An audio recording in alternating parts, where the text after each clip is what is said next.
সকালবেলায় আমরা প্রথমে যাই হচ্ছে শ্রীমঙ্গলের রাবার বাগান দেখতে। সিলেটের সর্বমোট 4টা সরকারি রাবার বাগান আছে, যেখানে প্রায় 6 লাখেরও বেশি রাবারের গাছ চাষ করা হয়ে থাকে।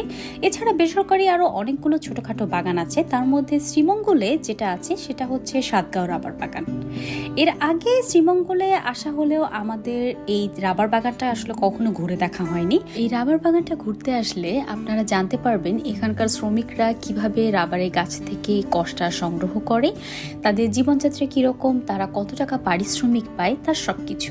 ওই দিন এই বাগানের বেশিরভাগ গাছ থেকেই শ্রমিকদের কর সংগ্রহ করা হয়ে গিয়েছিল, তাই নতুন করে অল্প কিছু গাছের মধ্যে তারা এই বাটিটা আবার বসাচ্ছিল।